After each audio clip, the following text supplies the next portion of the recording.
William L. Johnson III here with our morning meditation. As I say every week, we share these messages with the hope that you will be inspired and encouraged as you journey through life.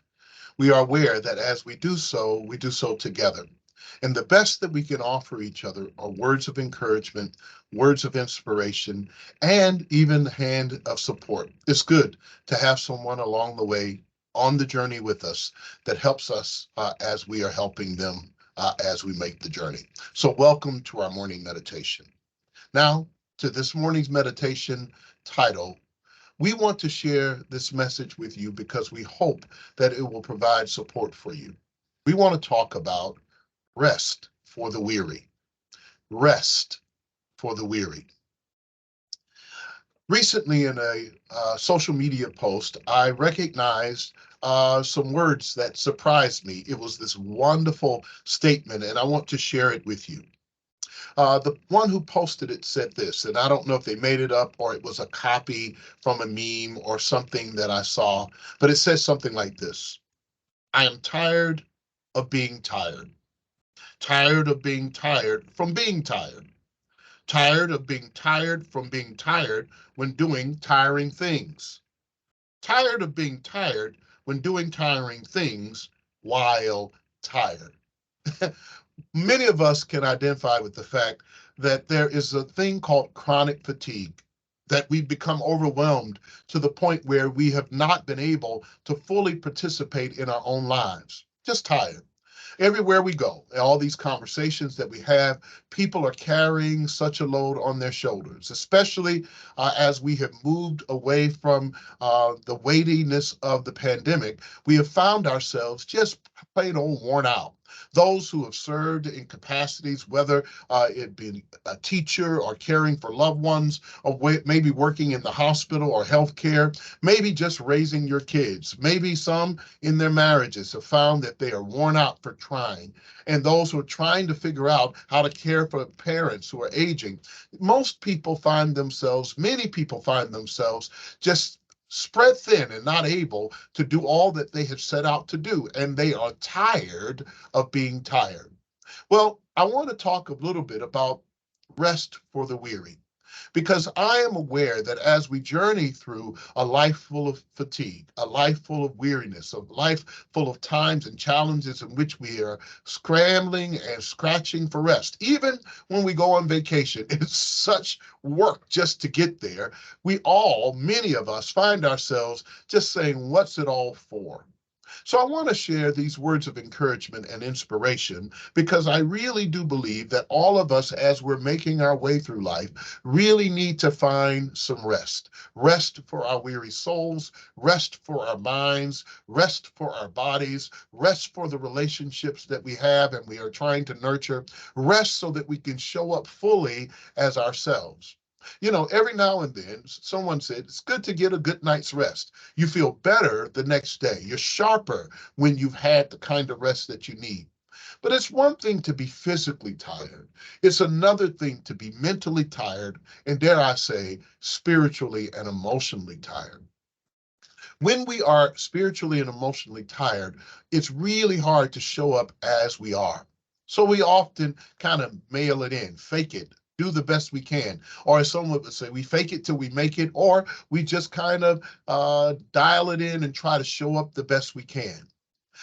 The danger of doing that is that we are living in a world full of people who are dialing it in, that they struggle to show up in anything. Even now, as you're listening, it's like kind of half listening, or as I'm sharing it, I'm half sharing it. It would be a terrible thing to have a conversation and to waste our lives away without ever showing up for the real important moments of our lives. And when we finally accomplished something, finally achieved something, finally got to the end of the rainbow, we're too tired to enjoy it.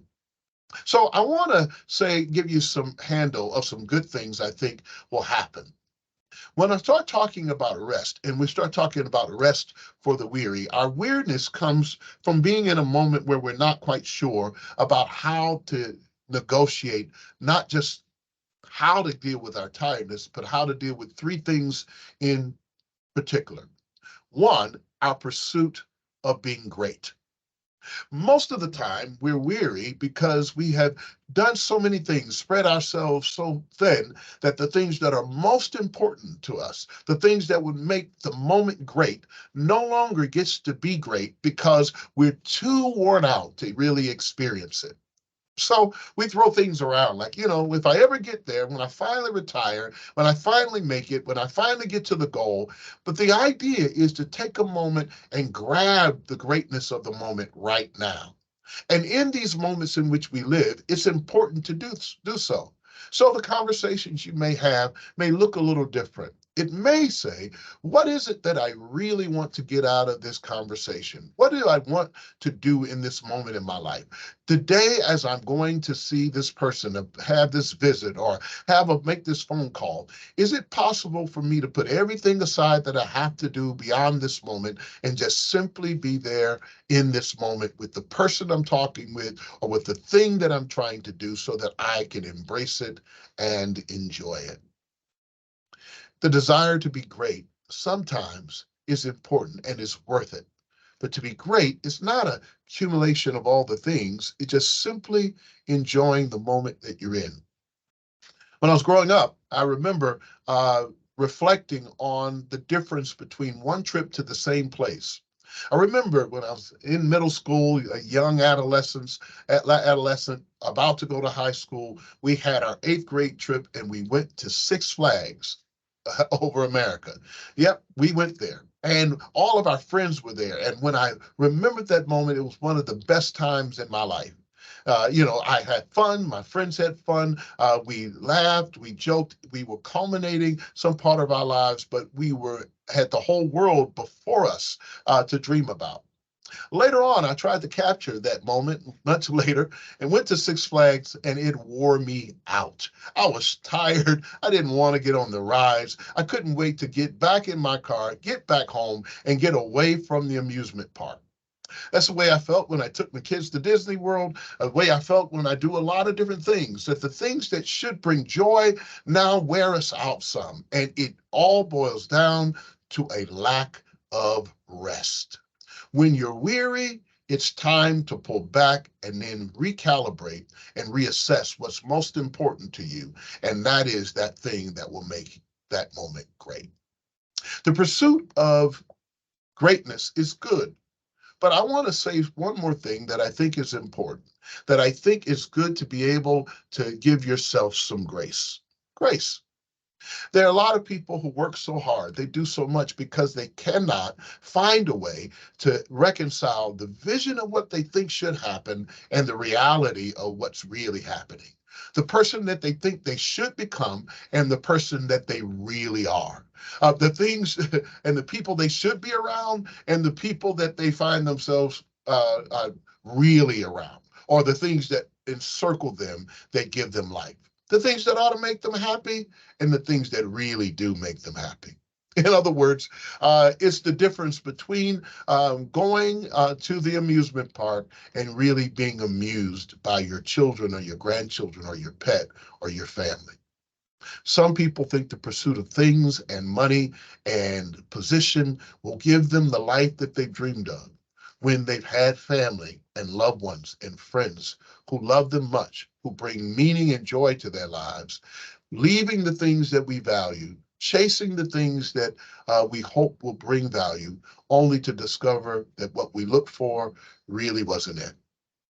There's this story about a gentleman who looked over across the other side of the bridge, one side of a river and to the other side of the river. And he looked and said, well, it looks like life is going really well over there. So he packed up all that he had on his side of the bridge and then got on his journey and took a route and walked all the way over the bridge to the other side of the river, camped there, unpacked his things, only to look on the other side and to discover that things looked a whole lot better. And he said, it looks really nice over there, back in the very spot he just left.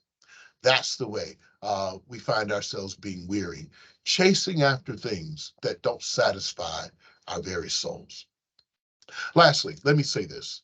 There is a part when we give ourselves some grace to say it's okay to not feel always on top and not to have to pursue everything, but to rest right where we Well, I grew up in an era where resting was what you earned after you did a good day's work.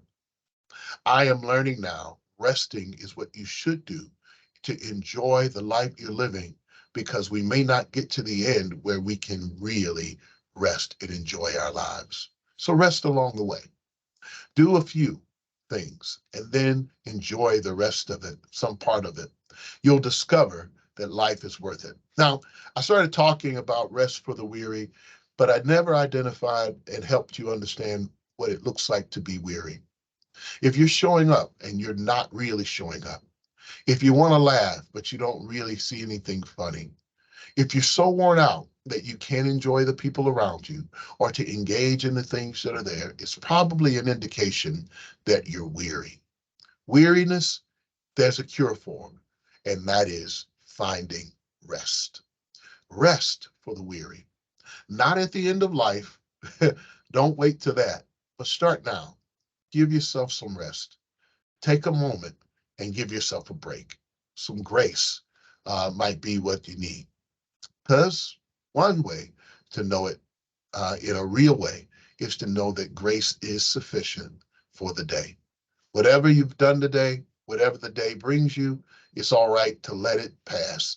Tomorrow will come and you'll have a new day dawning.